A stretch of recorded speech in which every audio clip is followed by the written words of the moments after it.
साथियों नमस्कार, आप सबका स्वागत है आपके अपने YouTube चैनल मैथ्स क्लास में। इसमें हम गणितीय प्रश्नों को हल करते हैं। हमारे पास आज का एक टॉपिक है रैखिक समीकरण या फिर लीनियर इक्वेशन।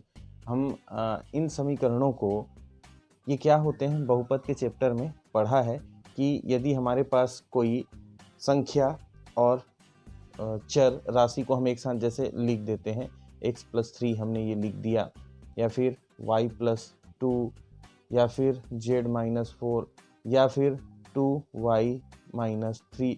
इस प्रकार से यदि हमने कुछ व्यंजक लिखे, कुछ गणितों को लिखा, तो इनको हम कहते हैं रैखिक समीकरण या linear equation of one variable. देखिए यहाँ पर क्या है, एक वेरिएबल है, एक चर है, यहाँ भी एक चर है, यहाँ भी एक चर है, यहाँ भी एक चर है, तो ये एक चर का रैखिक समीकरण कहलाता है। रैखिक समीकरण इनको हम इसलिए कहते हैं क्योंकि यहाँ जो चर होते हैं ना, इन चरों का घात जो होता है, चरों का घात हमेशा कितना होता है, एक रहता है। मतलब यहाँ पर घात कुछ नहीं लिखा है, इसका मतलब क्या है, इनके घात एक रहते हैं। तो चरों का घात यहाँ पर एक होता है और इनको हमको हल करना होता है, तो यही कहलाता है रैखिक समीकरण। ये रैखिक समीकरण बनते कैसे हैं इसको हम समझते हैं। जब हम किसी अज्ञात चीज़ के बारे में, अज्ञात राशि के बारे में ज्ञात करना चाहते हैं तो रैखिक समीकरण का सहायता लेते हैं। जैसे कि मान लीजिए कि वह संख्या ज्ञात कीजिए, वह संख्या ज्ञात कीजिए जो, या फिर जैसा भी आप उम्र के हिसाब से, किसी भी हिसाब से, तो हम एक संख्या ज्ञात करना चाहते हैं, वह संख्या ज्ञात कीजिए जिसमें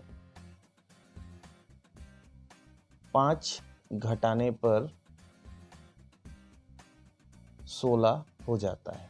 अब ये कॉन्सेप्ट सिंपल सा हमको दे दिया कि कोई भी संख्या हमको ज्ञात करने के लिए कहा, रैंडमली ज्ञात करने के लिए कहा गया है जिसमें 5 घटाने पर 16 हो जाता है। तो हम क्या करते हैं, कोई एक अक्षर को मान लेते हैं कि माना कि वह संख्या, ऐसा करके माना कि वह संख्या। अब आप यहाँ पर x भी मान सकते हो, y भी मान सकते हो, z, जो आपको अच्छा लगे उन अक्षरों को मान सकते हैं, लेकिन कोशिश कीजिए कि x, y, z या p, q, r माना जाए, क्योंकि a, b, c को कई जगह पर हम समीकरणों में उपयोग करते हैं अचर के रूप में, इसलिए उसको ना मान के x, y, z माने ज़्यादा अच्छा है। लेकिन जो आप चाहें मान सकते हैं, मिक्स नहीं होना चाहिए। तो माना कि वह संख्या x है, तो इसको किस रूप में लिखेंगे, तो देखिए उस संख्या में क्या, वह संख्या ज्ञात कीजिए, तो उसको हमने x मान लिया जिसमें 5 घटाने पर, तो घटाना है मतलब ऋण 5, जोड़ने के लिए कहा जाएगा तो धन 5, करके क्या प्राप्त करने के लिए कहा गया, 16, तो हमने 16 कर दिया।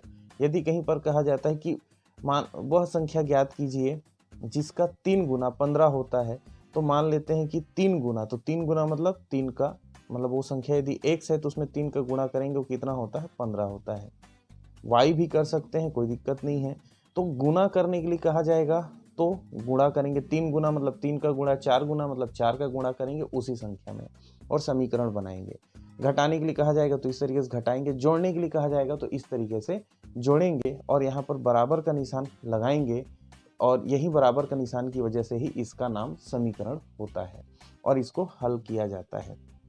बहुत सारे उदाहरण आपको देखने के लिए मिल सकते हैं, जैसे कि किसी संख्या में 5 जोड़ें, तो मान लीजिए कि हमने x में 5 जोड़ा और उसका वर्ग करें, तो हमने उसका वर्ग कर दिया और ये 25 के बराबर आता है, ऐसा कहा जाता है।